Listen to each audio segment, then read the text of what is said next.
All right, saints. Most High Christ bless your body. Most High Christ bless you too. Okay. And all praises to the Most High Israel for giving us the spirit to come here, fellowship, keep these commandments, and learn what His will is. So all praises to the Most High for that. All right.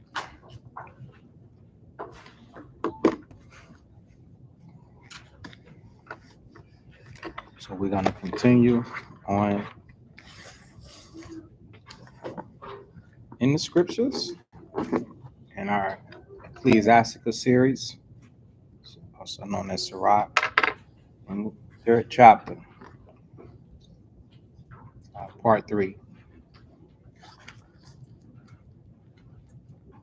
So go to the book of Ecclesiasticus, chapter 3.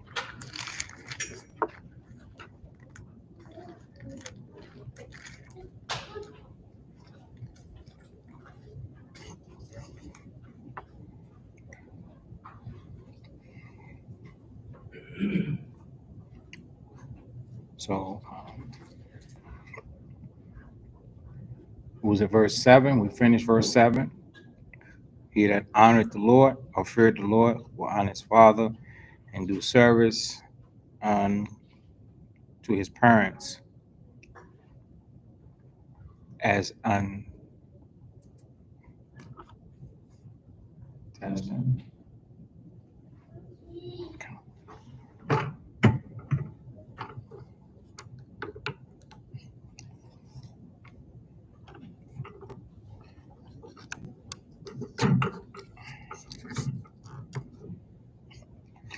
All right.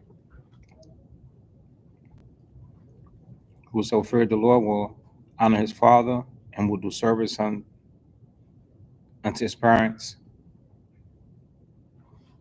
as unto his masters. Still can't hear? Probably need to move closer.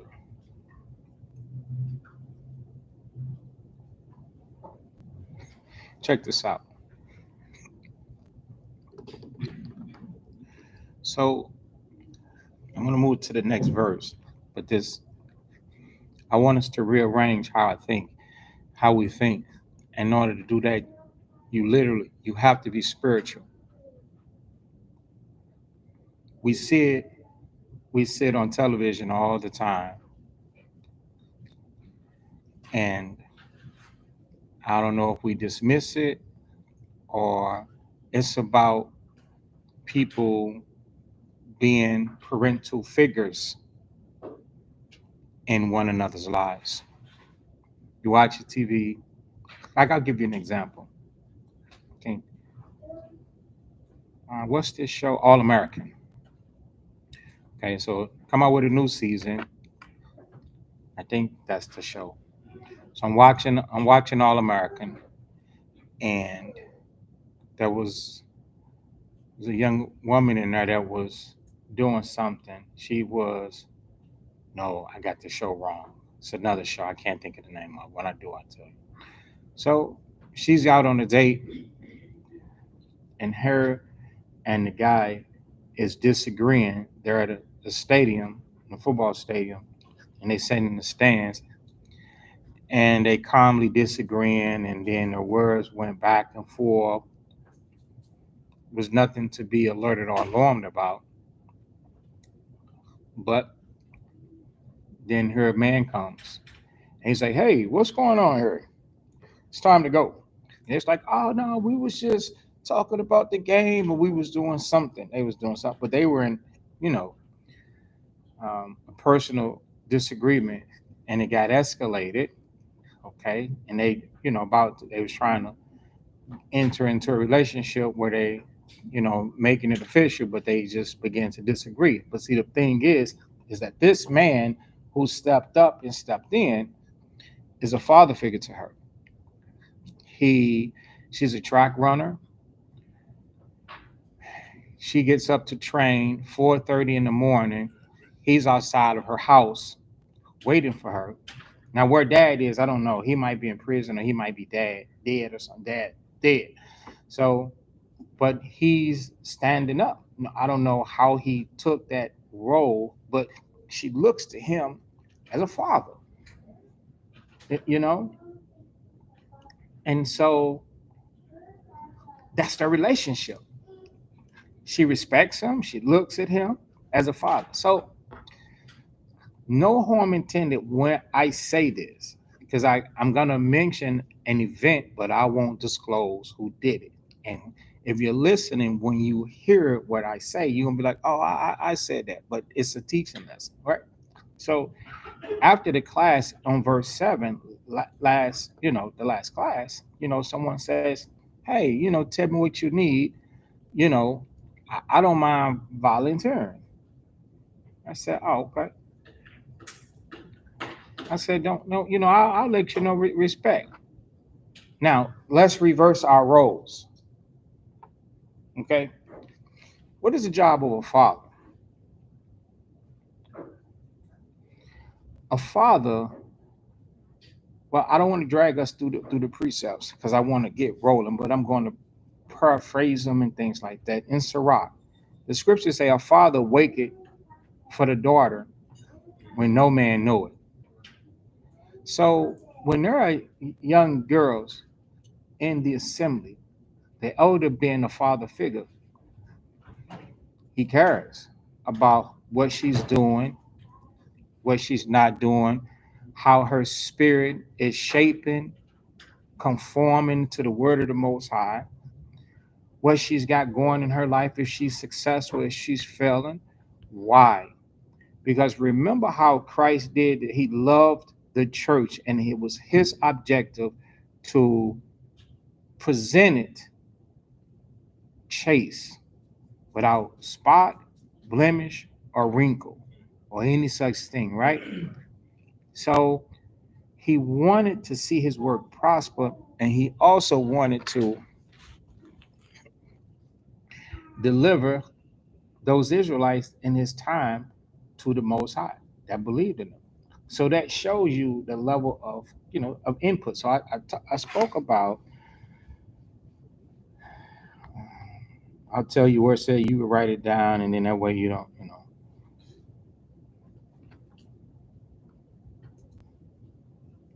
It's 42 and 9. We don't have to go there, but it gives you an example of a father-daughter relationship. A man will wreck his mind, like not wanting to see you destroy yourself, like the young girls here, or the young women here. The young women here. My mentality is of grave concern.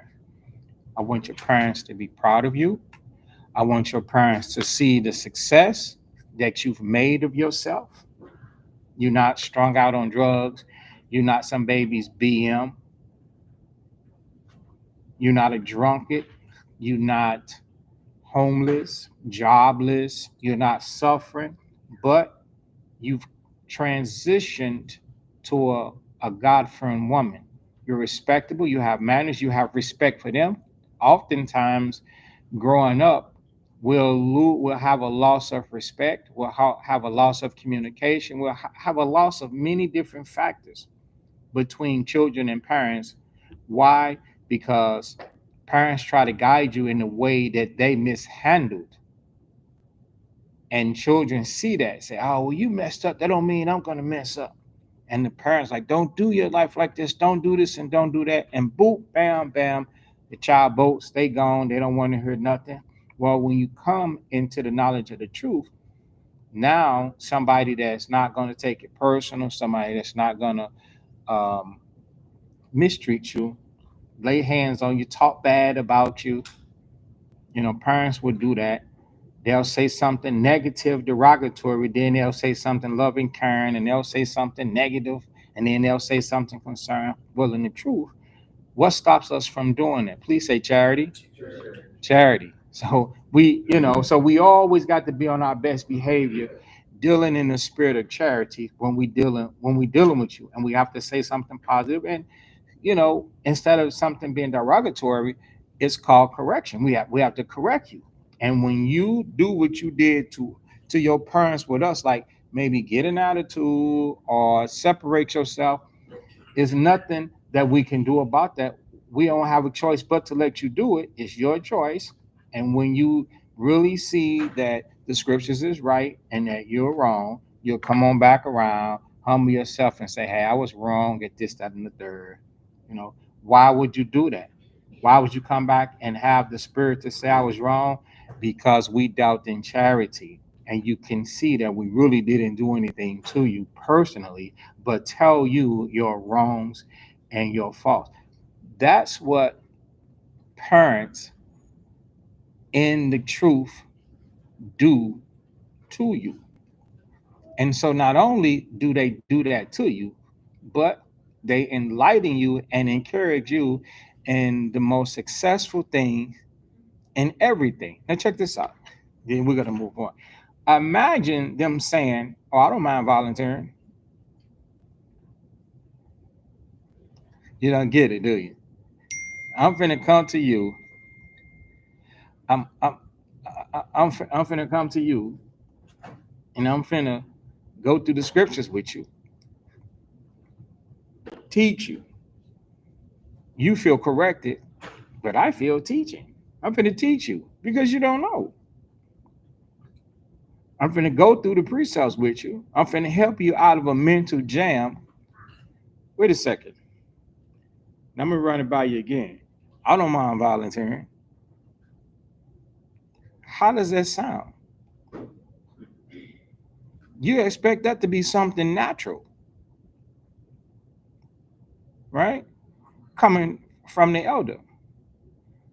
It is something that's natural, but something that's also natural that you are unaware of, is that we also play the role of a father. So why you see the elder understands how to be a father, how to be genuinely concerned, how to see and desire your well-being, the prosperity in the thing. Do all understand? So we don't do that from a volunteer capacity. We do it from a spiritual capacity. So our relationship with you is a spiritual thing. It's something of a nature that is of a necessity. It's something that has to happen. Why? Because it's something that we know, see, and understand that that's something that you need, brother. Our son, our daughter. You understand that that's something that you need. So we're gonna lose our own will, our own mind. We're gonna take the time out to be with you, sit with you, dwell with you, roll with you, whatever space, time it takes, whatever hour it is. You'll be surprised. I've had if I'm up, I've had people call me at 3 o'clock in the morning. Imagine me picking up the phone saying I'll volunteer. They're gonna be like, huh? It's no more a relationship now. They're not gonna look at it like it's a relationship now where I could call you because I depend on you to help me. They're gonna look at it as a business transaction. Do you see the difference? By the way, don't call me at 3 in the morning. I'm not up that late no more. I went to bed. Hey, I broke a record. I went to bed at a quarter to 10 last night. All praises to the Most High. I'm turning new leaves over and everything. I've been getting to work at 7, trying to get to work at 6:30. Been getting up at 5. No call me at 5 either, because my phone still be on do not disturb. You gotta know. I'm just telling you, it's on do not disturb, and I won't see it until I get ready to walk out of the door. So I'm gonna be up, freshening up, making sure I I, I got the cucumbers and celery and stuff. Today the breakfast was so bitter, it felt like I was out in the woods foraging and just grabbing plants. It was rough, but I did it. Right? I did it. All praise to the Most High. So When you do something, brothers, don't do it with me from the capacity of I'll volunteer, because I'm not volunteering with you. I'm spiritual with you, man. Maybe I'm crazy. Me trying to be a father figure to you. There are plenty of people in all walks of life playing a parental figure in somebody's life. Why do you think people call other people unc or TT? That ain't your TT. Or cuzzo. Is that really your cuzzo? But in their mind, they trying to be the best cousin that they can because y'all the same age. Okay, so is there something wrong with me with really taking that capacity and treating you like that? Then treat me like a father and not like I'm the neighbor down the street that you got to volunteer to cut the grass or carry in the groceries. So what if I ask you 10,000 times? How many times am I in the capacity of there's a necessity to be a father for you?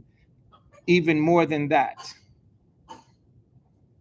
All right. So that's the scriptures. Verse 8, honor thy father and mother, both in word and deed, that a blessing may come upon thee from them. Starting off at the top, your biological parents, you should be honoring them. Why? Because parents,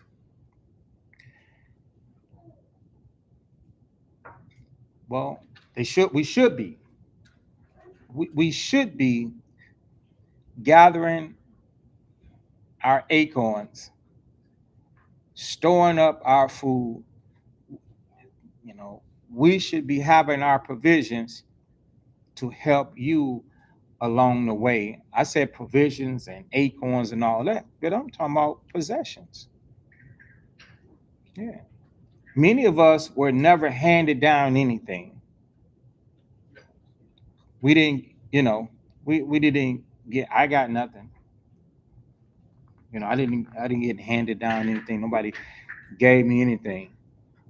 Anything that I have, I get up and go work for. I got the bumps and bruises, to prove and say, hey, this is where this came from.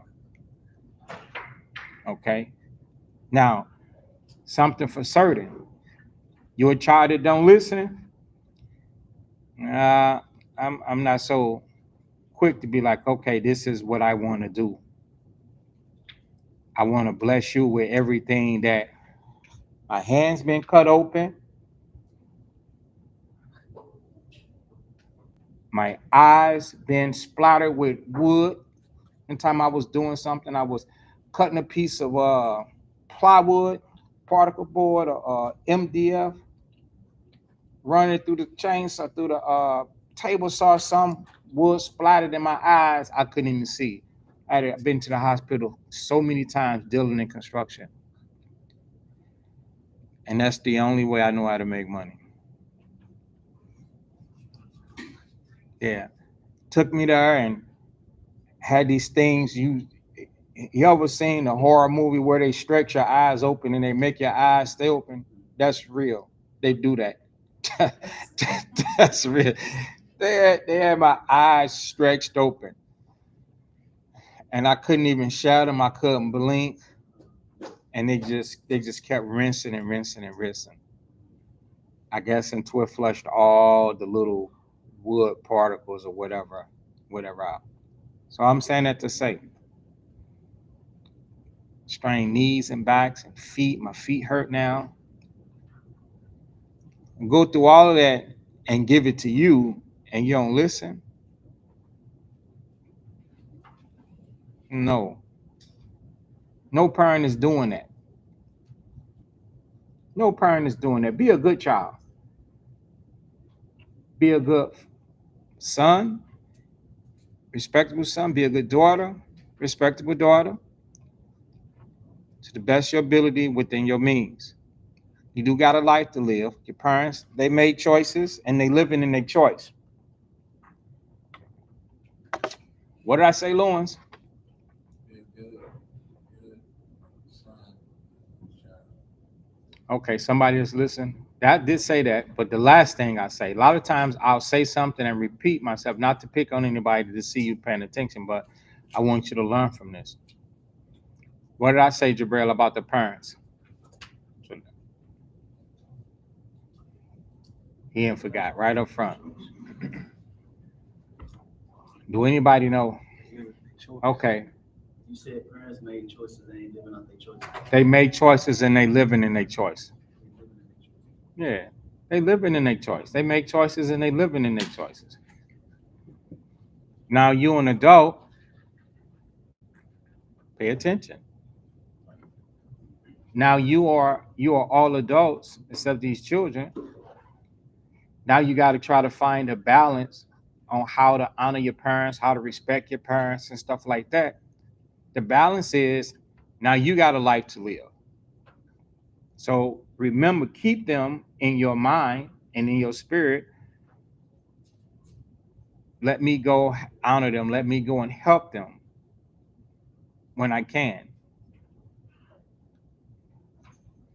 It's unfortunate that we are divided and separated because technically, let me show you something. Who's single and unmarried in this? Raise your hand. Single people and unmarried. Raise your hand. Single and unmarried. Raise it real high. I'll get an example. Okay. So all of you that are single and unmarried, you should still be in the house of your parents. It doesn't matter how old you are, even if you was 40, you should still be at home with your parents. Why? Because the Bible says, let's get it. Go to the book of Matthew. Then I'm gonna show you. Then we're gonna talk about the perks. All right. Matthew chapter 19.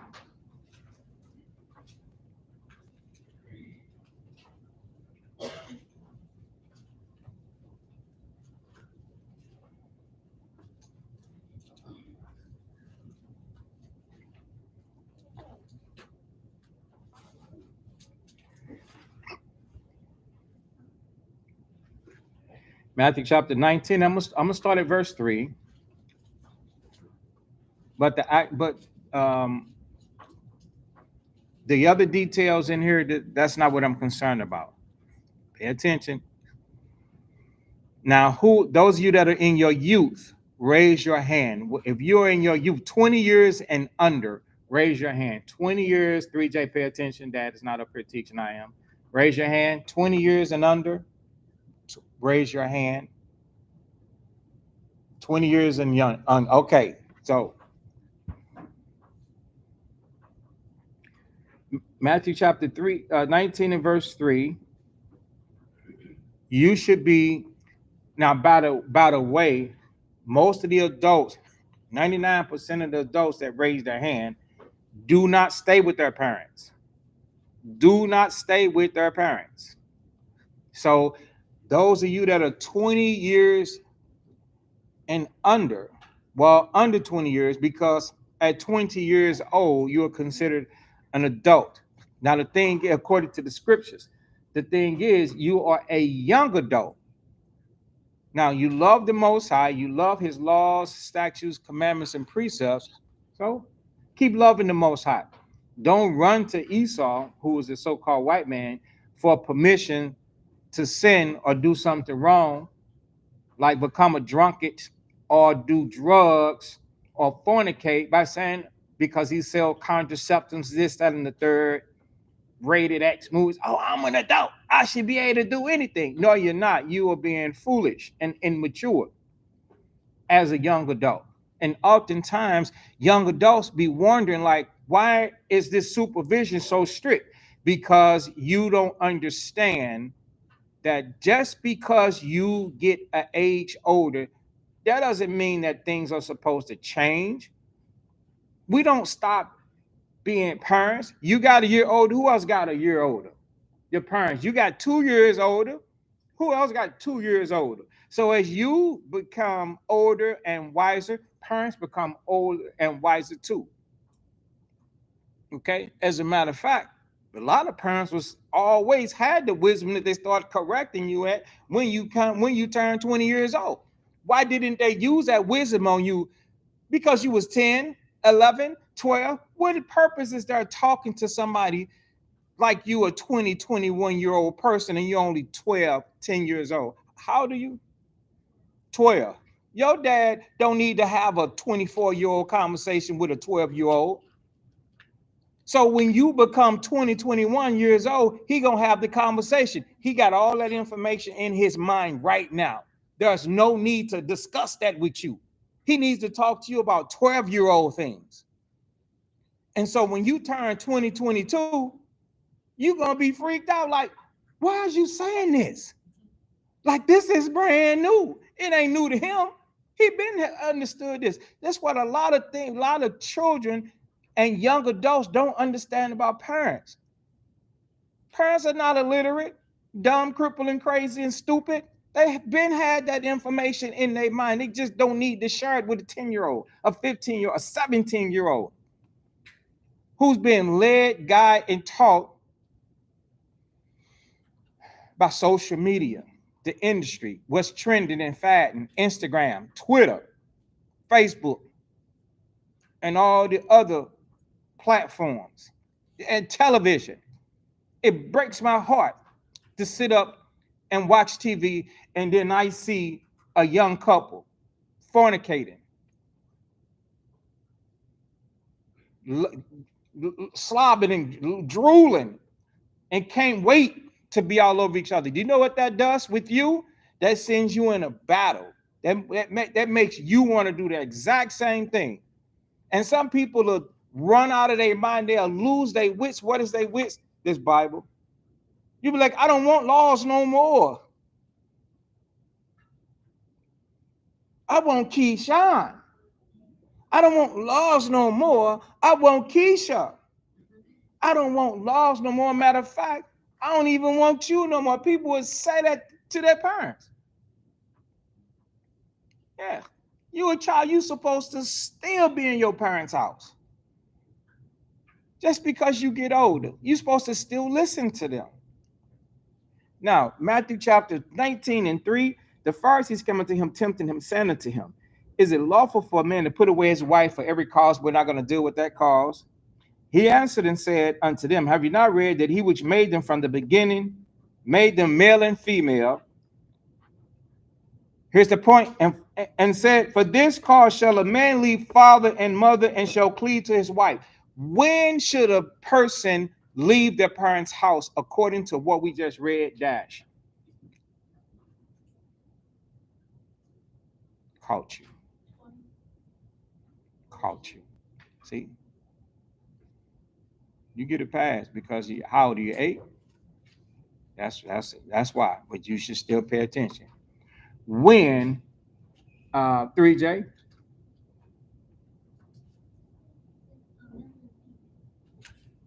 Okay, well, at least you was close in the scriptures of male and female. Lawrence, when they get married. You see that? When they get married. Yeah, you're supposed to be there honoring them. Now we've all made that mistake. All the adults in here. We didn't know this. We didn't know this. Go to the book of Deuteronomy.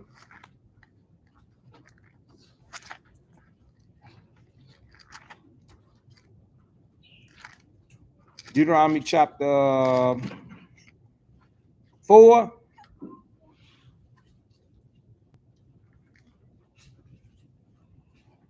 And verse 8. Let's read that together. On 3. Deuteronomy 4 and verse 8. 1, 2, and 3. And what nation is there so great that have statutes and judgments so righteous as all this law which I said before you? That's right. Ain't no other nation sitting there teaching that the children should remain at home until when, VJ? Until they get married. And guess what, VJ? If it takes you to be the 40-year-old virgin and you ain't got married yet, so be it. You're supposed to be right there, honoring your parents, right? And helping them and them helping you because they are your teachers. You see? And the scriptures say, obey them that a blessing might come upon you from them. Everything that they gather throughout life,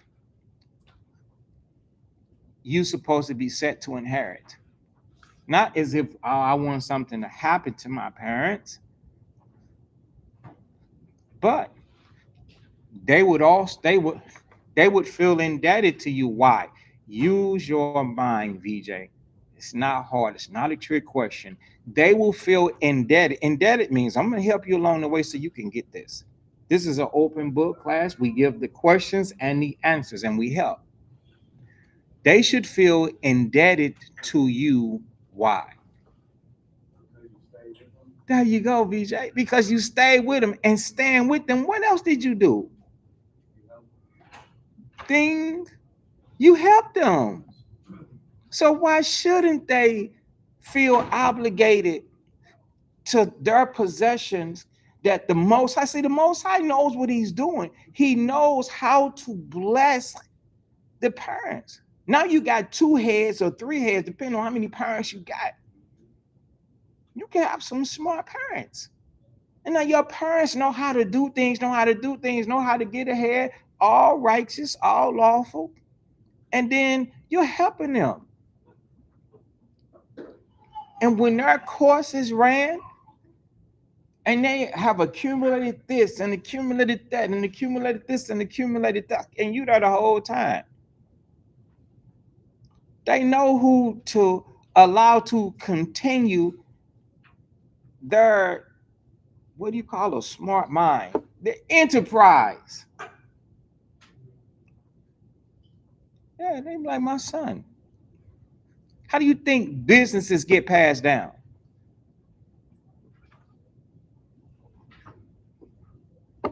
In the African American community, that's what you're known as, but we know you, the Israelites. We know you, Hebrews.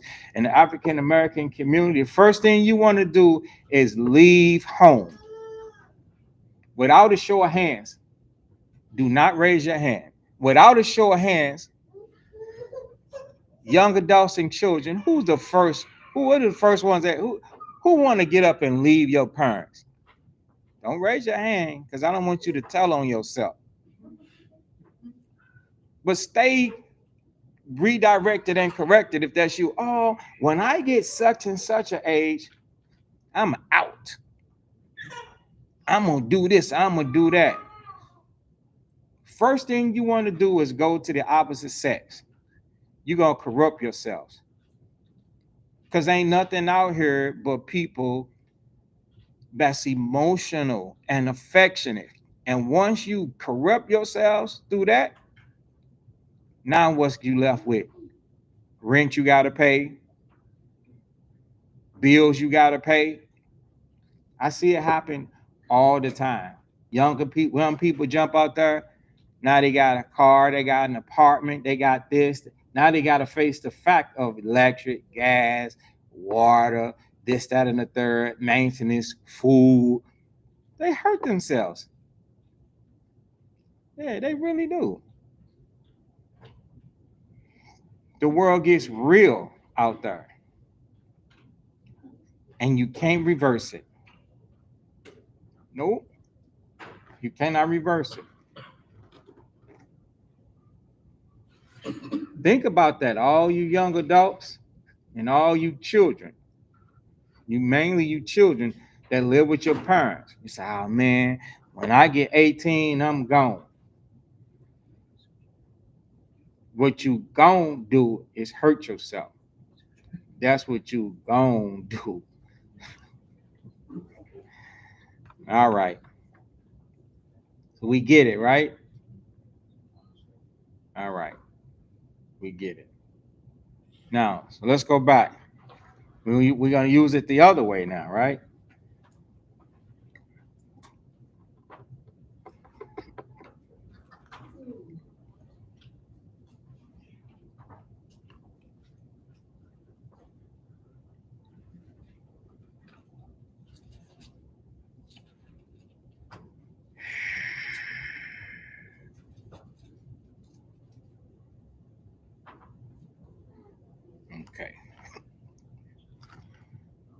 So Sirach chapter 3 and now verse 8.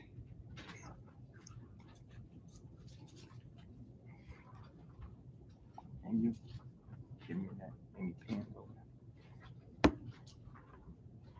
I think I might have something. Got one right here. Got to? Okay, thank you.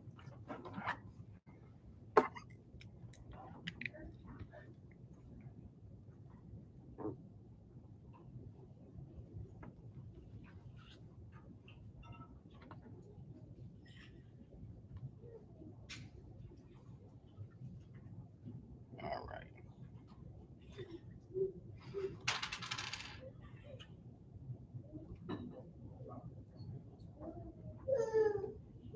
Okay. Ecclesiasticus chapter 3 and verse 8 again, it says, honor thy father and mother. Now we're going to deal with the parental guidance in the assembly. You wonder, like, well, how is that? It says, both in word and deed. How do you honor? How do you honor the elders of the church both in word and deed? What is it to honor them in word?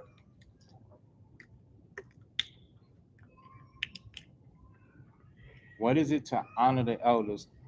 I mean, like speak highly of them and respect their word. Okay, I'll take that to I'll take that. That's good. I like that. To speak highly of them, okay, and to respect their word. Okay. So let's go with that. But what about the deed now? Honor them in deed. Go ahead.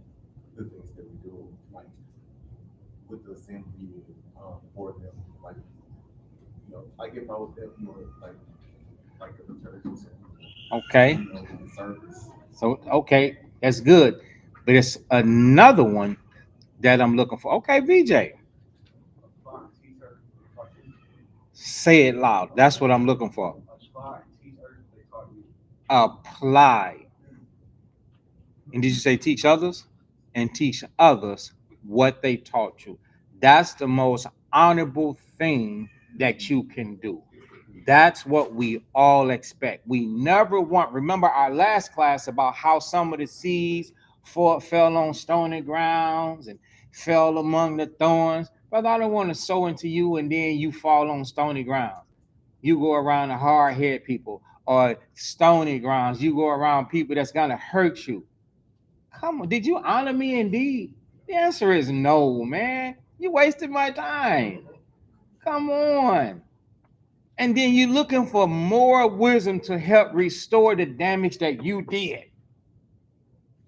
We're not setting you up for failure. We're setting you up for success. But in order to have success, you must sacrifice. You have to sacrifice your ways and your wills.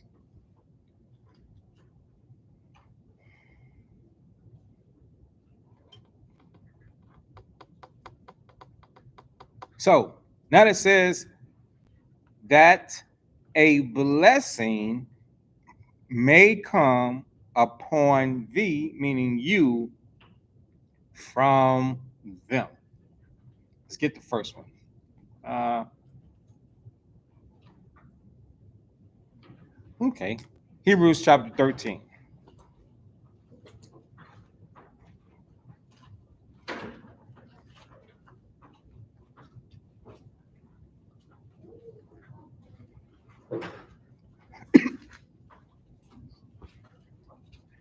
For many people, you'll figure this out or learn this later.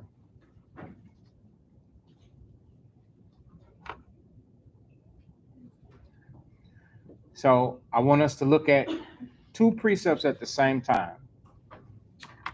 The Hebrews 13, and I want you to look at Ecclesiasticus chapter 6 in verse 17. So we'll get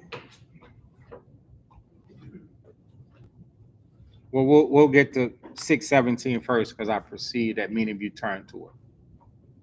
Right? Pay attention. Dash. What precept are we going? Did we just go to? Mm-hmm. Verse what?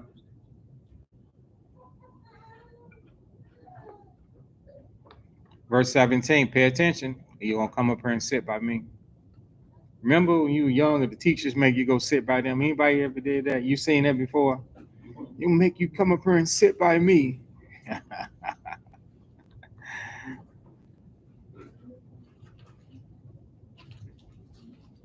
What about you, 3J? Where we at? What book, chapter, and verse?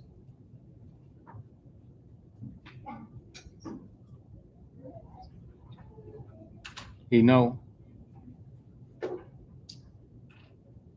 gotta pay attention. Okay. And we'll keep getting you passes, man. You gotta pay attention. Ecclesiasticus chapter 6, verse 17. It says, Whoso feared the Lord shall direct his friendship aright. So now that's the relationship between you and the elders. You got to deal right? You got to be spiritual. Got to actually see them as parents. Nourish, care, love, have respect, the uttermost respect. Many of us failed developing relationships with our natural parents, so we know how to fail. But this is giving you giving you a new chance to get things right. You don't have to burn those bridges and mess that up too, because they're not going to mess up with you. When you do things, they're not going to take it personal or nothing like that, even though they correct you or come out the scriptures or reject something that you're thinking or feeling or redirect. That's the scriptures. They're under obedience, said the law. They got to apply the scriptures, and they have to apply charity. And the thing about elder people, the Most High didn't put them where they at without the wisdom and understanding, which is the experience. So they're not there lacking the experience. They're all older people that are not wise, but that's not our cases. All right. And you should be able to know that because you've already confirmed and constantly see the confirmation. So pull the trigger. Not literally, but meaning go ahead and commit yourself to the level of respect. So listen, you're gonna direct the friendship right. Pay attention. Then it says, and as he is, meaning that's we're dealing with the elders, so shall his neighbor be also. So one of the things I said that someday you're going to learn,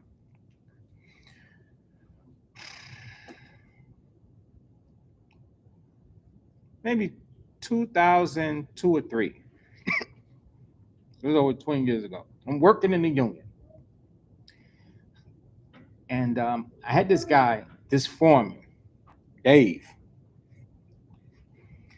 Now Dave was so cool that he he was really lenient, but he was a he was a real good carpenter. He taught me a lot, but he was lenient. He used to just give us long breaks and hours and stuff like that. So I come in one day to work on my birthday, and I expected something from Dave. Dave probably was about 6'5", 275, 80 pounds. He was a foreman. I used to buy beef from him, whole cows, cut them up.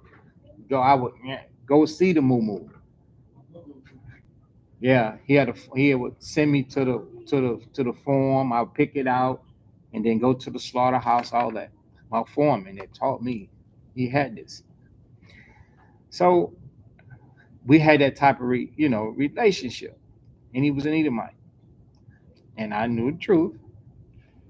So I go in on my birthday, and I'm expecting something from Dave, like to leave at noon. I expect favoritism from him because remember he's lenient. If you wanted a nice place to work and love and do your job, working with him was really cool. You could play the radio, all different type of stuff. Nobody, he wasn't racist. He wasn't on nothing. He'd come in and talk to me about Donna, his wife, that was giving him issues and problems. So I come in and I'm like, hey, what you gonna do for my birthday? I'm leaning towards, let me leave after lunch, man, or at lunchtime. I want to get out in the sun. He said, I gave you a gift. I said, what? He said, I gave you Dan. I walked off bitter. I'm like, Dan. Now, Dan probably was about 5'5" and a half, 5'6". But Dan was a whiz. Dan learned under Dave. And as carpenters, I don't know. I'm sure there's a lot, but there wasn't finer carpenters at the time that I knew of. I mean, they were cold. They really taught me a lot. And I tell you, I'm cold. I know a lot. I can do dang near anything from the ground all the way up. It might take a while. If I ain't did it, I could do it. They taught me a lot. All the hard things when it came to, we built banks, school, all the Hazelwood schools.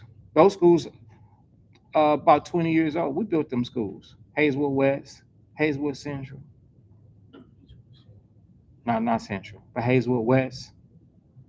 We built them Hazelwood schools, middle schools from the ground up, 2 and 3 stories tall, from slabs that had water on them. But the point is, this relates to this class because I didn't understand when he told me that he gave me Dan. Dan taught me so much and was so patient. All I had to do was use my eyes and use my ears. And that little dude knew his stuff. He didn't have to formulate it, think about it. He didn't do none of that. He learned from the best. He knew a lot.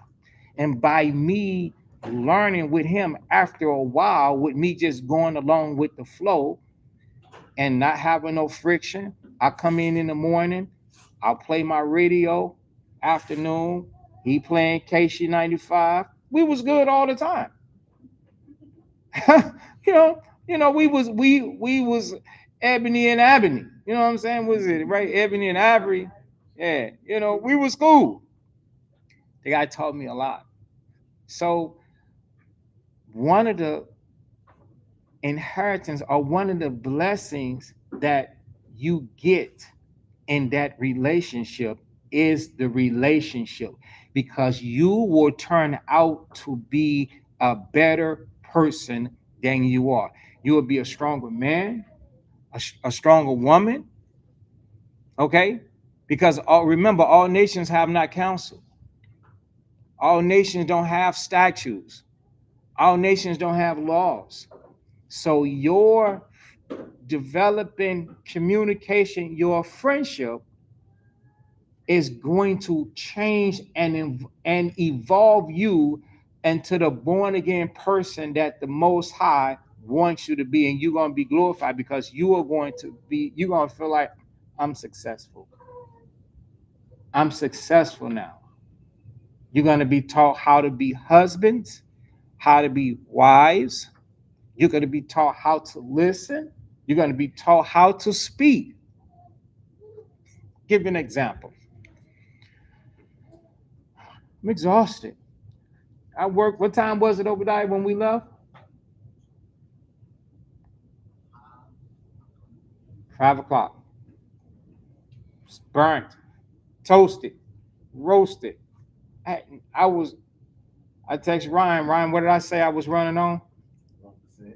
Beep beep beep beep beep beep. I was on 1%. You could have gave me half the world. I couldn't take it. I'd have blanked out on the way. I get home.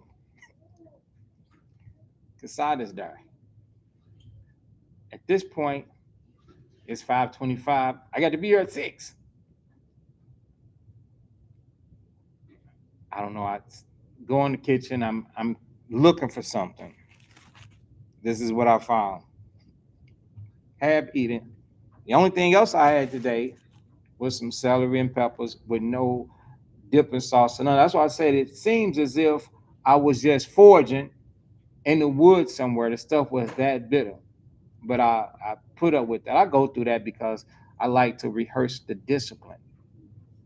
That's my way of conforming and say, I can do this and I can do that. But anyway, so I step on the back porch, pet the pooch, and I'm coming back in. And then the bird, he comes through the kitchen and he's got some bubbles. And he's like, I want to go outside. Like, all right, for some reason, not my better choice. I let him outside.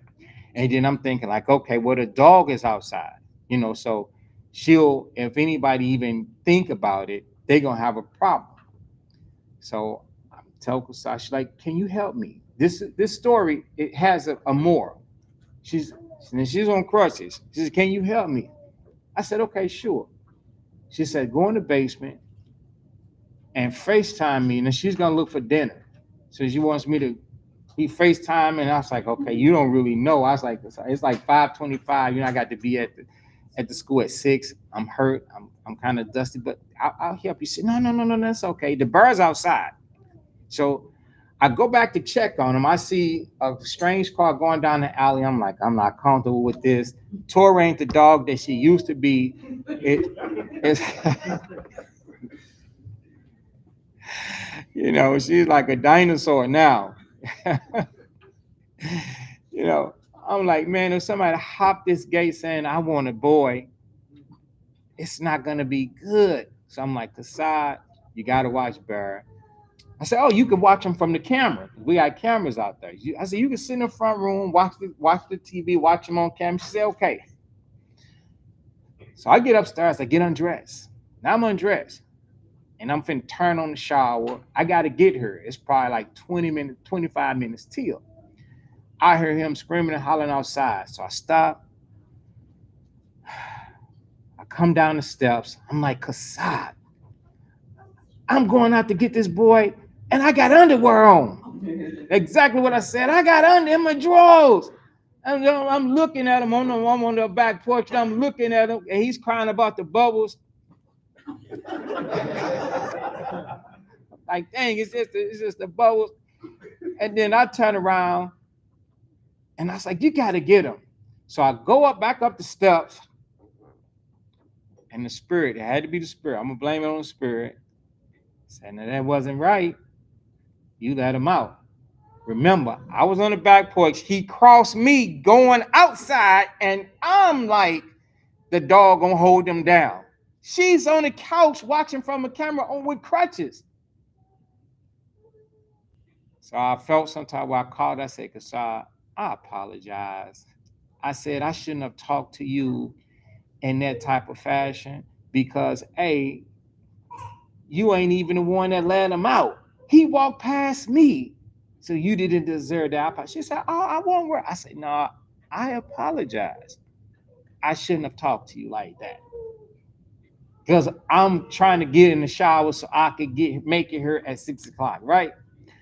Point being, you have to be a husband. You need to know when you're wrong.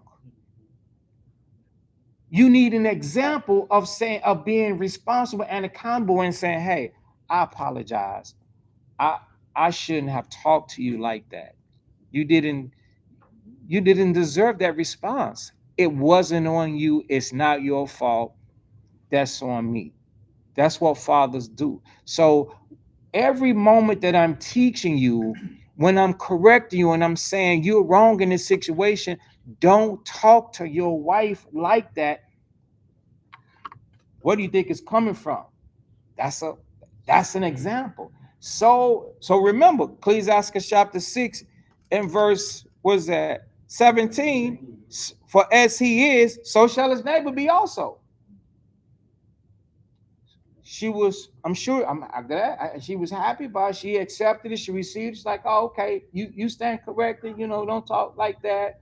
Even though she didn't put up a good fight. A lot of times, the woman wants to see the man hold himself accountable when he say something the wrong way, when he do something that he shouldn't have did. You can't learn that without a relationship with somebody that does that. You will be frantic, you will be out of pocket, you will be abrasive, and you would be abusive.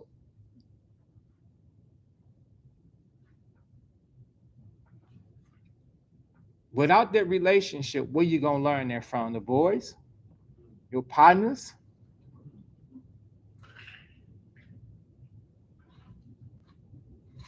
You ain't gonna learn it. You're not gonna learn it. That's one of the blessings that you receive. Now, Hebrews 13 and verse 17, that's one of them that we're holding.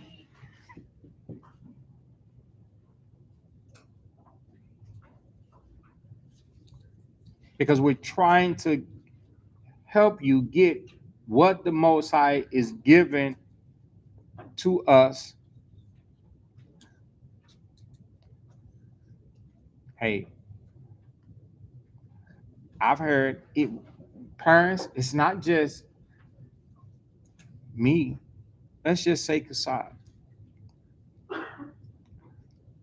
I've heard Kasad talk to young men, say, hey, look here, open her mouth, and I got nothing else to say. I ain't got nothing else to say. Because now that parental use in the scriptures instinct from a mother's aspect or from a woman's point of view is now enlightening the young men or young man. I heard it happen yesterday. Yeah. I heard her counsel and advise a young man in the scriptures pertaining to his wife. I couldn't have said better because I'm not a woman. No, I couldn't have said it better because I'm not a woman. It takes a woman to understand that version, and part of this is the expectation from a woman. And it wasn't biased like, oh, you know, do something for a woman because you need to do it or it ought to be done. Do it because it's the right thing to do. And he was wrong in his doings. And she helped him to see and understand how he was wrong. And he understood. He said, I understand. So now, Hebrews 13:17, obey them that have the rule over you and submit yourself. So that means, listen, so that's what VJ said, to obey indeed, meaning do what's expected, do what we're teaching you to do. When you walk away and you've got to be, even if you got to be a single man, walk in the counsel of what a single man is advised to do. A single woman is advised to do. A married woman, if a married woman is given instruction, walk in the instruction that was given unto you. Stop taking, oh, this is optional. I think I might do it. I think I not. Don't let temptation lead you away. Why did I say I ate that food all day today that tasted like I was foraging in the forest. James, why did I say I did it? Said to keep up with this.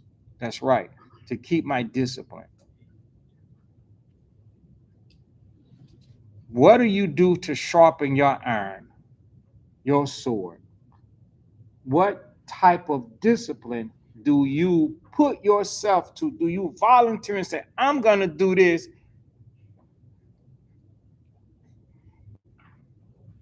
because it helps me? You know what you're doing. Bunyan, what's my saying that I always, me and you always laugh? We always laugh about? I'm still going. I'm still going. I'm still going. Bunyan, I broke my record, man. I ain't even had to ride to do it. I haven't even been exercising. Just straight, clean eating and resisting temptations and snacks and the sugars and stuff like that. Bam. I'm down further than I was even when I was riding my hardest. That's discipline. And I do that to see, can I do this? I can do that. Okay, so back to obey them to have the rule over you and submit yourselves. For they watch for your souls. So when we're telling you this is what you should do, this is what you shouldn't do, we have what in mind? Same person, but what do we have in mind? I just gave you the answer in the scriptures.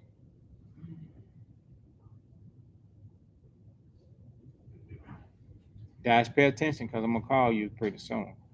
What do we have in mind? It's in the scriptures. You know, Ryan? Souls. Your soul. I kept quoting first precepts. So okay. Let's use both. Big boat. Well, we gonna have this conversation. Blah, blah, blah, blah, blah, blah, blah. You know, we're talking, and you need to improve on doing something better, right? Let's just say attendance at church, coming to the school, this, that, and the third. Um, hmm. So in our conversation, you know, remember you're talking to somebody who unprovoked works on what? What was I just talking about? I do to myself. Discipline. Unprovoked. Unprovoked. I'm just sharpening. Ching, ching, ching, ching, ching. You don't even know it. Ching, ching, ching, ching, ching, ching. You don't even know it. Ching, ching, ching. I'm just working on my discipline. I'm psyching myself. I could do anything. Some come on. I could do this. I could do this. I could do this. I'm. So whatever excuse that you come up with, I'm like, you got to sacrifice. You got to discipline yourself to also incorporate this into your life so that you can be better. So in this conversation, you got this reason and that reason and so on and so forth, right? The reason why I'm telling you that maybe, you know, a lot of people that, let me spit this out so I don't lose my train of thought. A lot of people that struggle the most are ones that are not sitting in these seats. They don't come. They don't get the material. They don't get the exhortation. What the Bible says, exhort them. What does it say? Exhort one another daily. Why it's called today, lest any of you be what? Hardened through the deceitfulness of sin. So if they're not able to be exhorted because they're not there, what's happening to them? They're being hardened and they're being deceived. They're being deceived. And they don't want you to say, you being deceived, you hardened, you this. Because it'll be thick and evil, uncharitable. They feel as to be hurt. They'll be offended. And they got some crutch that they walking on, reason of excuse on why they're not filling those seats up. At the end of the day, They're unstable and they fighting the fight. They going through this and they going through that. You know the solution. So using the answer, a bunion, pay attention. Using the answer, why would I be having that conversation with Bo? Bo is thinking about the excuses, but I'm thinking about what? So, You see that? Do you really understand that I'm thinking about your soul? In order to think about your soul, I got to think about your future. And guess what? You might not even be thinking about your future because of what? We're being deceived. Being deceived. Go to the book of Wisdom of Solomon. The whole time we have your future in mind. Wisdom of Solomon.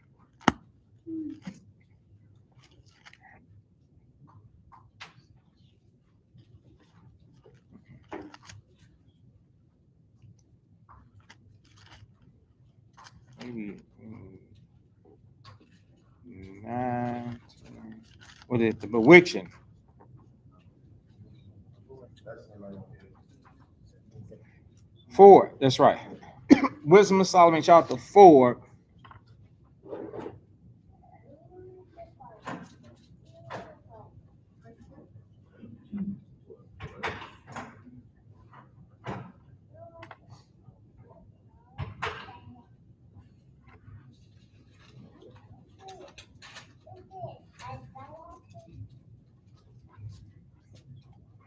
Wisdom of Solomon, chapter 4, and verse 12. Pay attention.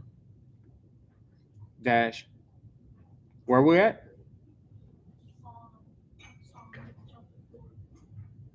Chapter 4, and what else? What verse? What verse, 3J? 12. Verse 12. Okay. That's right. You got that right.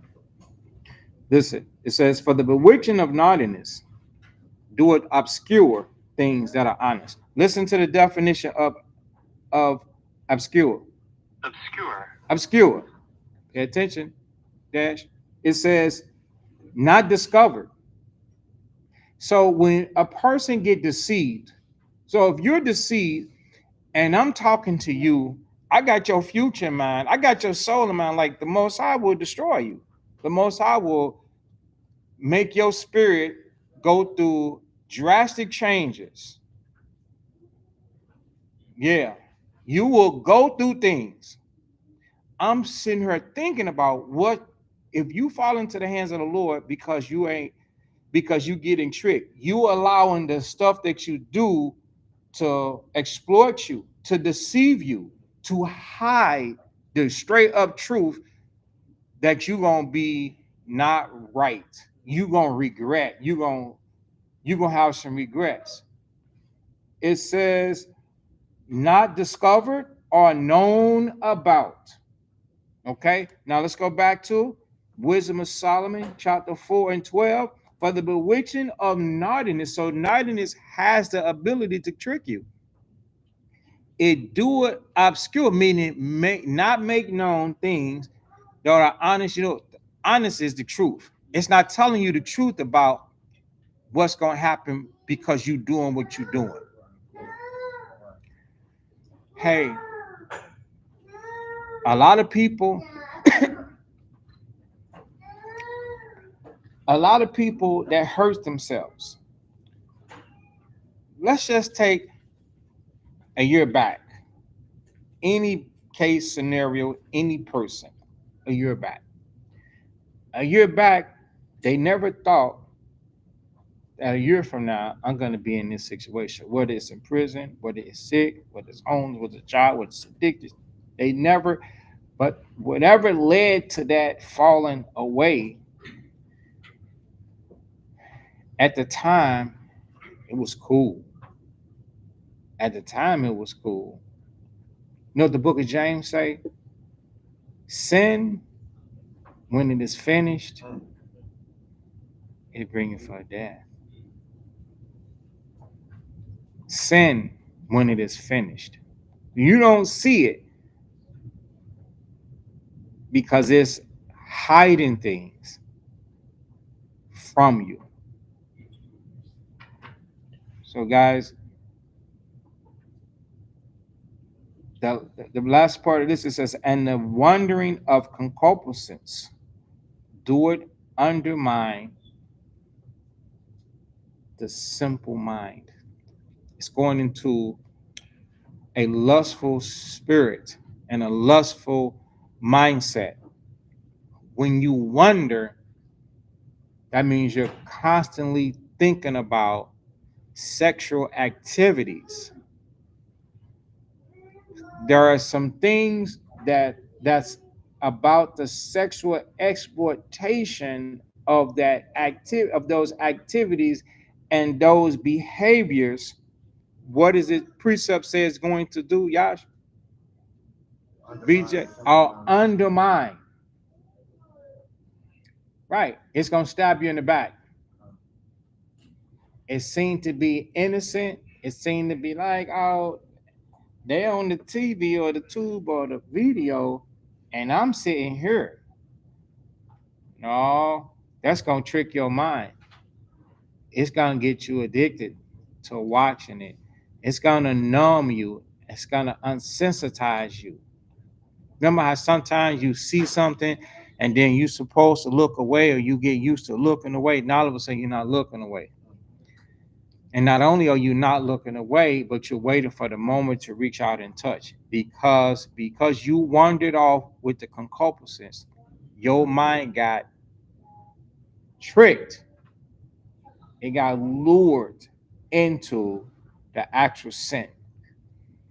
You can end up with some sexual transmitted disease, and you can end up in some type of abusive, fatal attraction relationships, or you can end up with some child that's born out of wedlock. What is it to have a child born out of wedlock, Jabril? For both couples not to be married. Okay, say it loud. That is correct.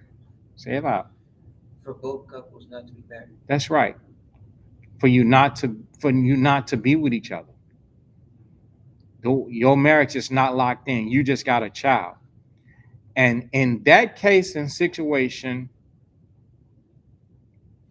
just recently spoke to somebody about that.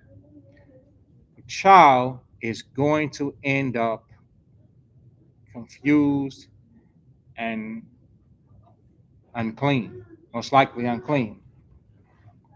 You're like, oh, this was a mistake. This was a mistake. Everybody make mistakes. I give you that. Okay. Whatever you need. Okay. Because according to this precept, what happened to this young man, James? That's right. Ding, ding, ding. He got undermined. Yeah, he got tricked. Yeah.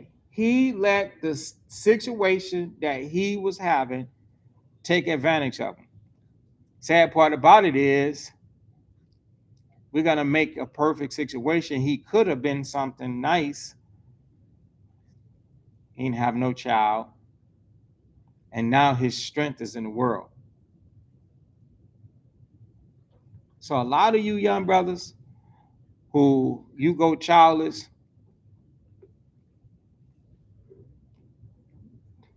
don't corrupt yourselves. You put your strength in the world. You get undermined. You out here having sex. Ain't nothing locked in. You just having sex for pleasure. You destroying your future and the future of that child.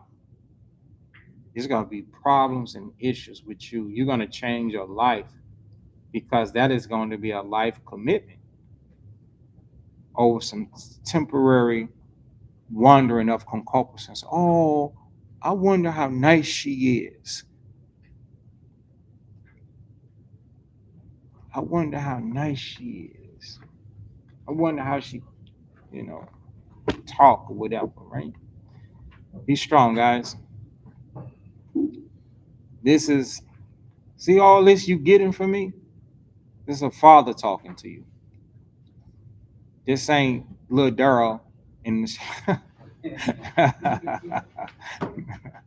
from the Steve Harvey Morning Show. this ain't this ain't little Daryl talking to you on the block. This is the realest that you can get, man. And you might think, you don't want me to have no girlfriend. Oh, man, I want you to have a wife. You understand? A wife. I want you to have a future. I want you to be able to be a father and raise your child. I want you to put yourself in the best position that life could that play the cards that you got. Last time we had you know, all the high numbers, you know. Now you might not have much going for you. You might not have a career of a job. You might not have a house. You might not have a car. You got the scriptures. Start with that. Most High will build you from that. He'll teach you responsibility. He'll teach you don't destroy somebody. He'll teach you to be dependable, accountable, teach you to be a man, teach sisters to be a woman. You don't have to have everything, but you do have to have the commandments and the scriptures. You do have to apply them. Because you could have all the money that a black man or a black woman can have and be a horrible person.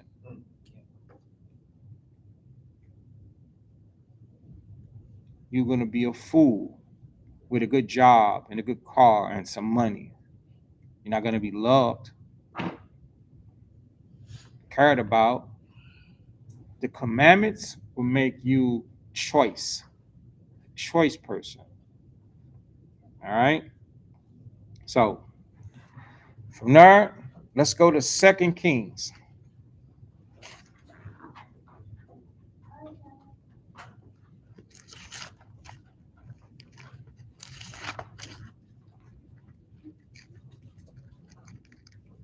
Second Kings chapter 2. Do many of you remember the story of Elijah and Elias?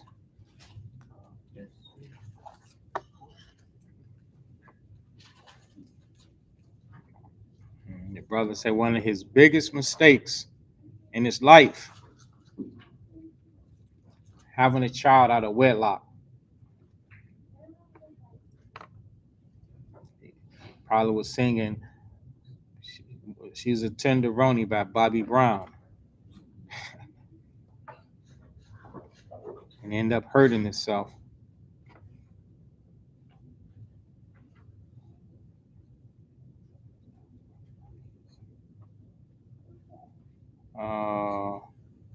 First time somebody.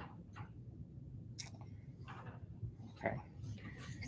So 2 Kings chapter 2 and verse 9.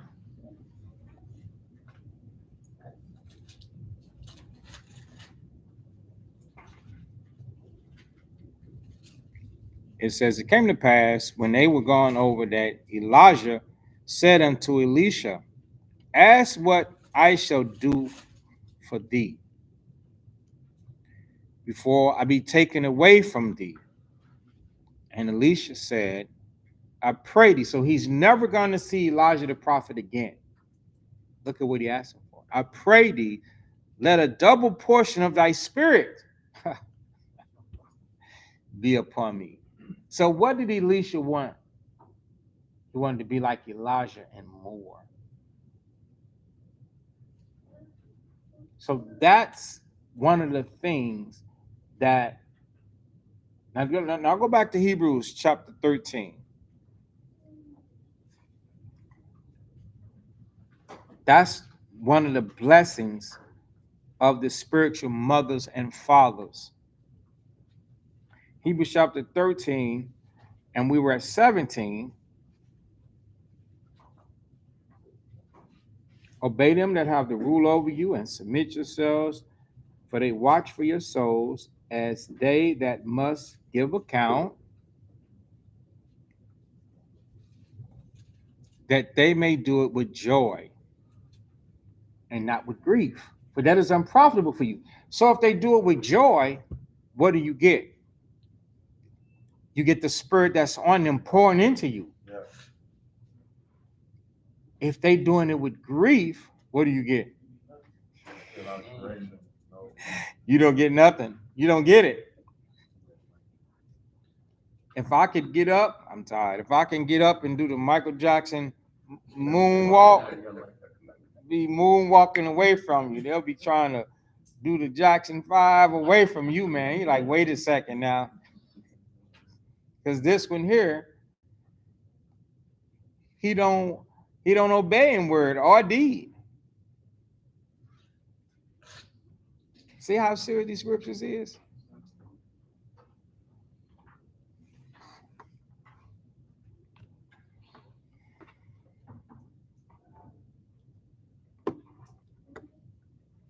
Go back to Ecclesiasticus chapter 3.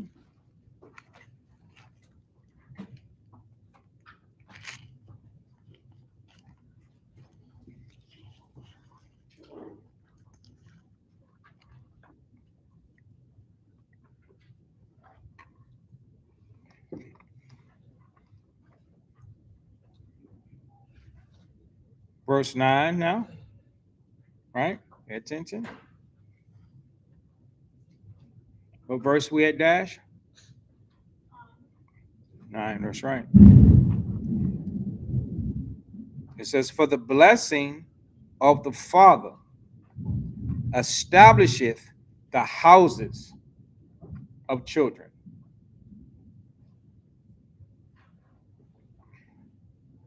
So from biological, we already know, you should already know how you would be established if they were to help you get on your feet, right?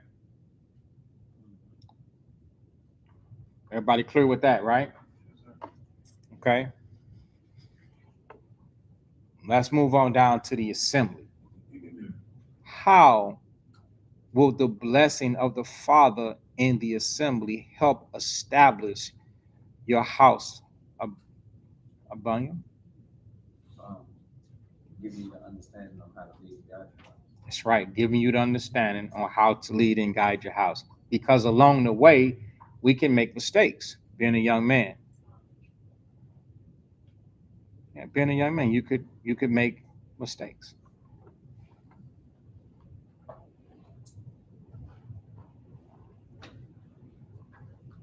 Go to the 4th chapter.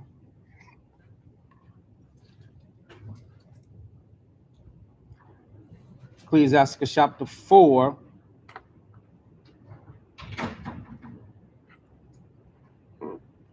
And verse 30.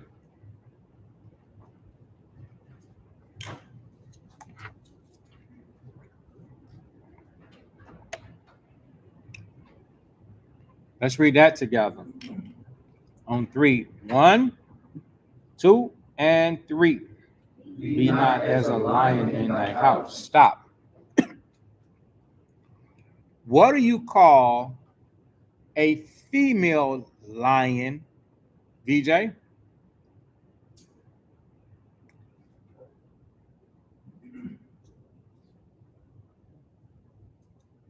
Do you know, 3J? You know, Dash? A female lion? Okay. A lioness. So a woman can be a lioness in her house. What does a lion do? Roar. So now just imagine a man roaring in his house. And he's roaring at the woman. He roars, he wants to bite. Do you know I was asked to do a class on domestic violence? And I said, I do all the time. You gotta pay attention. Every other class I'm talking about what you should be doing and what you shouldn't be doing. Didn't you just hear me confess and say, I'm sorry, I shouldn't have spoke to you in that manner? If you listen to that, where's the domestic violence at? Something's wrong, right? Okay. No one is given permission to roar. Now,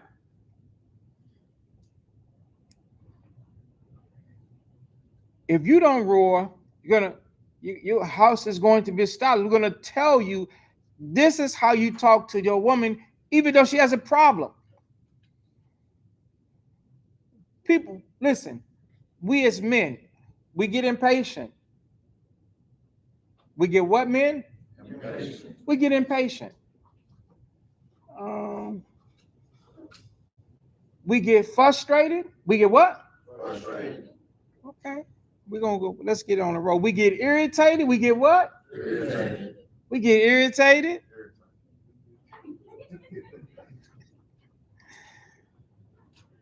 Let me hear from y'all. What else did we get? Tell the truth. It's okay. Impatient. I said that. Uneasy. Annoyed. Okay. Well, I'm gonna say it, but I don't really get. I don't really get annoyed. You know what I'm saying? But we get annoyed. Okay. So some of us we might get annoyed. Annoyed. Okay. What else?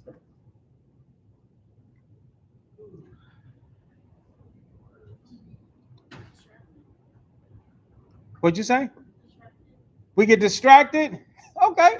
Safe to say distracted. Because wait a second, no, he's legit. It's legit. You want to do something, you doing something. Okay, some of us play video games. Okay, the woman might want to talk to you. You clicking them thumbs. You like, I ain't, hold up, baby. You ain't got that. Hold up. If I die, I can't die in this round. I'm gonna lose my stuff. You 40, 50 years, I'm gonna lose my stuff. She's like, boy, that's a toy. I don't care. You gonna lose some stuff. You'll pick them back up then. Go get it again. I'm trying to say something to you. You're distracted.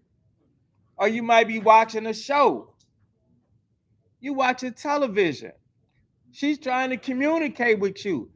So he was correct. He was right. Distracted. You don't want to be messed with when you. I used to be like that. That's right. I used to be all like that, clicking the thumbs and then hold up. Or into the show. Wait a second. You know what I do? I put that secondary and I put her primary first. Okay, what we gonna do? That's right. What we gonna do? We gonna watch TV? Let's watch some. We're gonna find some. Let's find something that you like and I can like at the same time. And we can watch this together. And then I watch it until she's done. Pay attention, married men. Because you're at home distracted and tripping with her, and you will become a lion over she not waiting for you, or she don't understand what you got going on or what you want to do. You'll be at home straight tripping with her over that.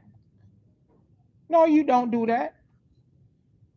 That's a toy. She was right. That's a game, bro. Put that down. That television show, see what she's got to say. Hey, how you doing? How's your day? What's going on with you? What's all that game that you had in the beginning? No more game now? No more conversation? No more consideration? Just slide that plate in front of me and that's it. You got no more usage, huh? You'll see her in the bed. And when you get to bed, well, she already asleep. You let her go to bed alone. Come on. And if she say anything about any of that, you go put up a fight until you right. I've been there and done all of that, what I'm saying, and I know you do it. And call it right. And call it right and stand on business. And you will leave it like that for periods of time. Lion. The lion comes out over anything that interferes with you. We are not to be like that. You cannot have a healthy relationship, communication, or marriage like that. As a matter of fact, the bewitching anointing has got you. The wandering undermines you. And if you're not careful, you're going to be looking at her reflex to your choice and decision and calling her evil. You're like, I see a devil on you. He's hold up, man. Where's your spirit?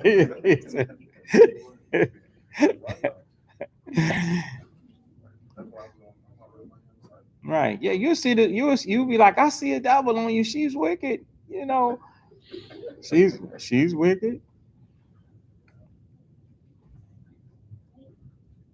So nah, can't do that. We gotta think again. Gotta think again. You gotta push all that to the back burner. Family first, house first. Getting that together come first. Her mental and spiritual and emotional state of mind come first. But you can't see past the fight. You don't really realize there's some stuff that you probably already started with you and the behavior. See, if you squash that and then get down to business, like, okay, well, what's up? You know, let's heal this thing. You will see that Satan was in the midst of that all that situation. Satan can be in the midst of you watching television. Satan can be in the midst of you playing a game. Satan can be in the midst of all of that. Because when you signed up to be a husband, then you signed up for the responsibility of duty of marriage. And it ain't just when you meet at late night. No, man, it's communication and companionship. And it's all of that. So, guys, you gotta rethink that strategy. Because if you don't, you're gonna be headed for failure. And oftentimes women be like, I want out. She's a very fragile being. It's not saying, well, you're gonna cater to her and this, that, and the third. I'm saying as a man, you do have a responsibility and you gotta be smart about it. And when she's legitimately wrong with breaking of a commandment and a law or a statute, then that be the case. Then that's when you charge. Well, listen, you didn't do this, you didn't do that, but you can't say she's wrong because she's looking for some attention during the time when you playing multiplayer or you on you in the midst of the Superman show or something. You gotta remember the sacrifice. You gotta make a sacrifice. And, hey, what's going on? That's what men do. That's what fathers do. See, and a father is gonna be greater than you. An elder is gonna be greater than you. They're gonna sacrifice. You're gonna make sacrifices. If that make this, if that make you to be offensive to her, then you're like, I ain't gonna do that. And then vice versa with the woman. Okay, I gotta get to this woman. Go ahead, y'all. What you was gonna say? No, I mean, you said it. I mean, a lot of times we provoke them. And then, like the brother said, once they show they disapprove, now we correcting them. And we don't even see the cause and effect that we already started. That's why I was so like, my spirit was moved because I was. While he's talking, go to Proverbs chapter I 14, was verse gonna- 1. I was going to say that. And then he hit the hammer. Okay. Hammer on top of the head. Without the drugs. The book of Proverbs chapter 14 and verse 1. The blessing of the Father. Well, I'm just quoting Ecclesiasticus chapter 3 and verse 9. The blessing of the Father establishes the houses of the children. It's how you get your house established. You can go at it as you please. Probably gonna end up leaning to your own understanding in a lot of things. I've seen it to where people doing things in secrecy. You ever heard the saying like what goes on in Vegas stays in Vegas? What goes on at home stays at home. People acting up, not bringing it out, not talking about it. It's forbidden for you to tell. Don't tell. Whether it's abusive men or lioness women, clamorous women, loud women, destructive women, you covering it up at home. Those things are a shame. We are not to be like that. We have got to be like this. You got to listen to what we're telling you, because listening to what we tell you teaches you spiritual behavior and how to establish your house. It teaches you how to behave. You got to sacrifice. Find something to begin your journey of self-discipline. Discipline yourself. Where's the boundary at? Where's the line at? What is it? Where do you say, I won't do this? It could do it, be anything. I won't do this. I ain't gonna go there. And keep that in mind and be strong behind that. That'll teach you to add into your list of discipline. Everybody understand? Anybody don't understand what I'm saying? This is something, my advice for you. Proverbs 14 and verse 1, every wise woman build her house. The first avenue that it takes for a woman to build her house is to get instructed. If you are not a mind well instructed, you ain't going to be worth nothing. You are always going to be combative, implacable, selfish, and a brawling female. You're going to be a lioness trying to usurp authority and rule over men. I've heard stories of brother, she hit me. She's all up in my face. She grabbed me. Like, what? Yeah, but you don't know, baby D. Like, come on. She's baby D up in there. Yeah. And some of you sisters can curse. You guys heard of Yosemite Sam? What's that? Is that Yosemite Sam? Or is it Yosemite Sam? Which rock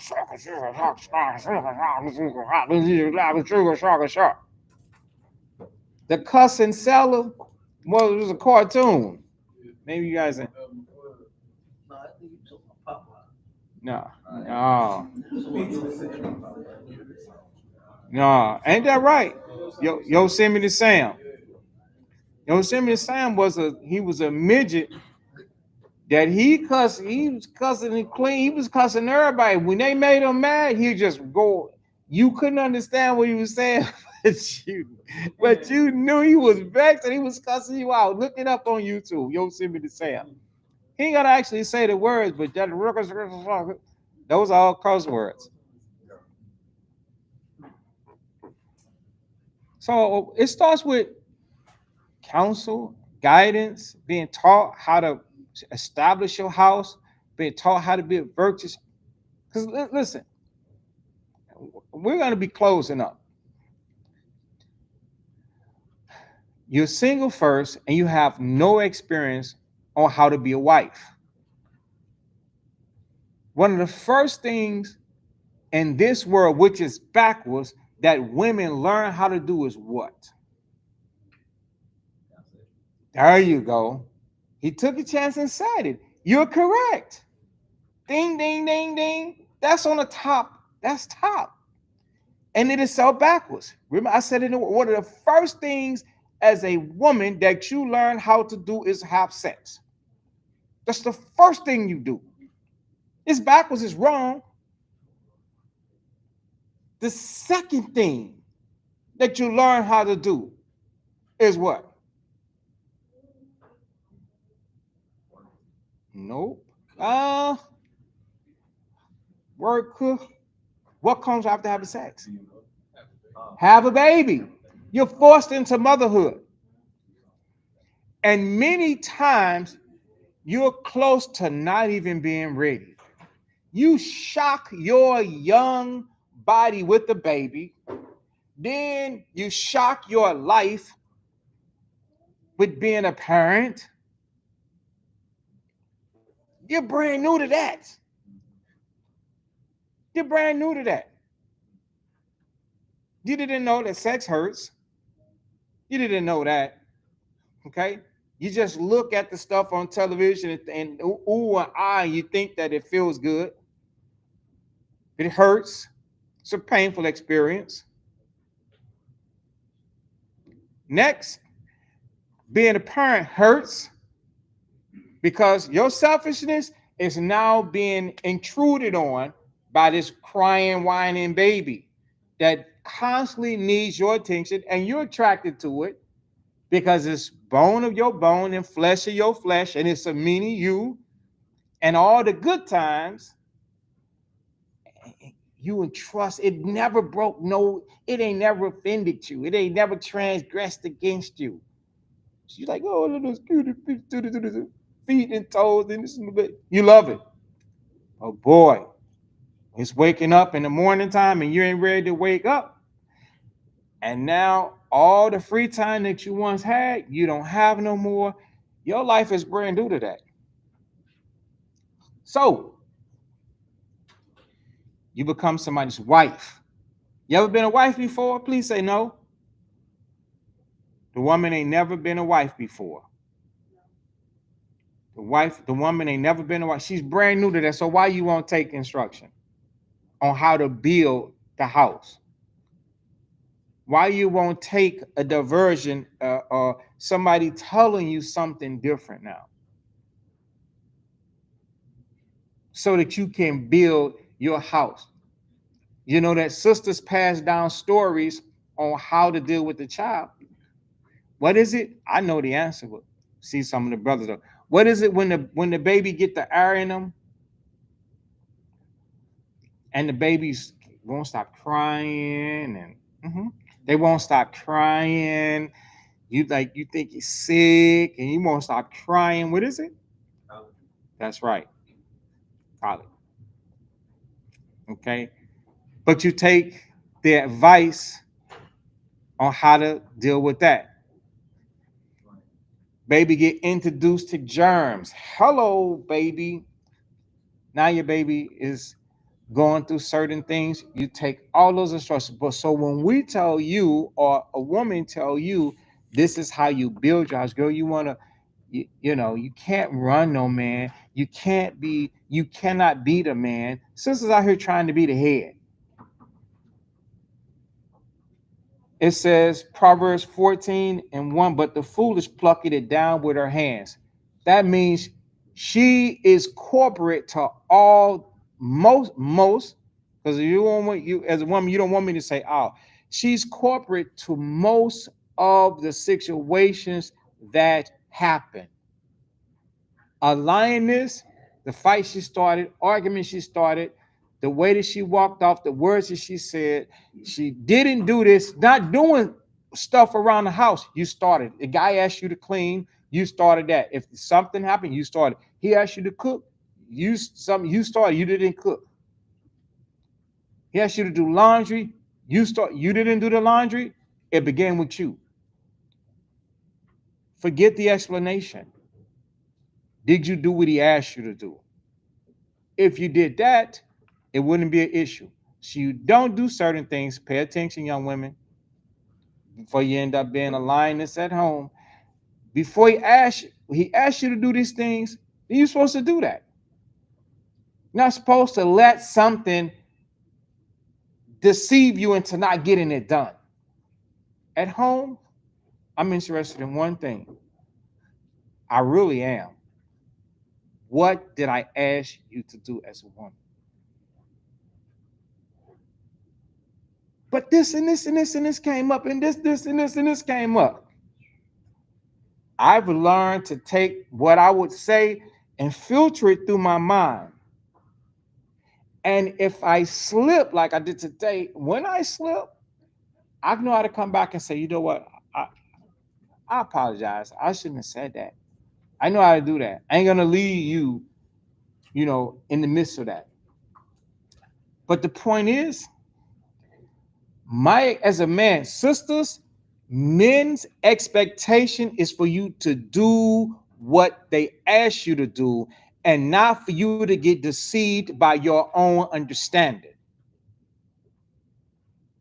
They don't want to hear it. You got a good reason. You got a good explanation. It's so good that you should correct it because you thought it was good. You should correct it with his understanding. And then you won't have a reason to defend yourself and be called a lioness, or that you brought in a problem, or you stressing because why can't he understand? Because now I'm gonna clean this up. I'm gonna say this and then I'm gonna clean it up. If he lets you get away with that, what's gonna happen? You're gonna do it again and again and again and again and again. Now it's what you doing, what you want to do. When I say get away, now here's the cleanup. When I say get away is if it goes uncorrected when his true mind is, I really wish that you would just do what I asked you to do. Now I hope it's clear enough for you to accept it as a woman. If he don't say that he really just want you to do what he wants you to do, you're gonna do it a second time. Whenever because the mind, the bewitching of naughtiness is trying to undermine you, man. It's trying, your mindset and your will and your way is trying to get you to do what you want to do, which is going to cause confusion in your house, which is going to give the disposition of you turn it down. He is going to respond like you messed this up. That's a problem at home. You got to be smarter than that as a woman. So when an older woman comes to you and tell you that, she's teaching you how to build your house. But oftentimes women be like, bunk that. He could have did this, and now you are manipulating what he coulda, shoulda, would have did. When you are the woman and you are not supposed to have that type of authority in this relationship. Children don't run parents, and wives don't run husbands. We got to go. Matthew 26. Book of Matthew, chapter 26, verse 6. Now when Christ was in Bethany in the house of Simon the leper, there came unto him a woman having an alabaster box of very precious ointment, and poured it on his head as he sat at meat. But when his disciples saw it, they had indignation, saying, to what purpose is this waste? For this ointment might have been sold for much and given to the poor. When Christ understood it, he said unto them, why trouble you the woman? For she hath brought a good work upon me. For ye have the poor always with you, but me ye have not always. For in that she hath poured this ointment on my body, she did it for my burial. Verily I say unto you, wheresoever this gospel shall be preached in the whole world, there shall also this woman have done be told for memorial of her. So I want to give all praise to the Most High for giving this woman Mary a broken and contrite spirit to comfort Christ before his burial.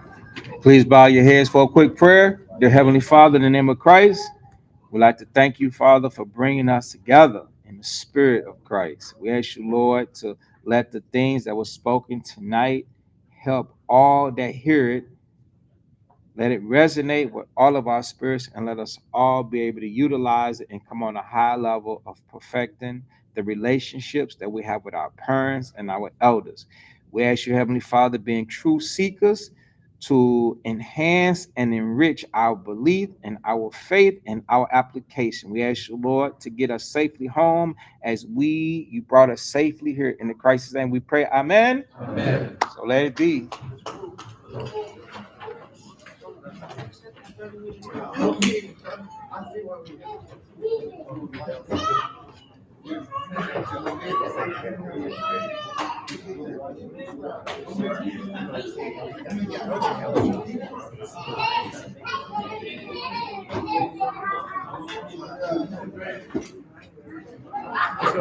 Hey, what's up, man?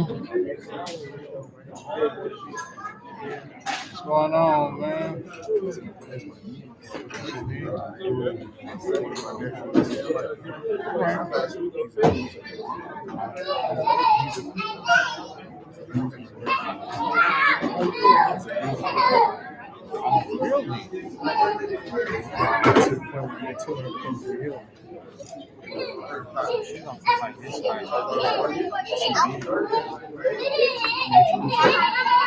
Hey, yes. He had it first. Hi.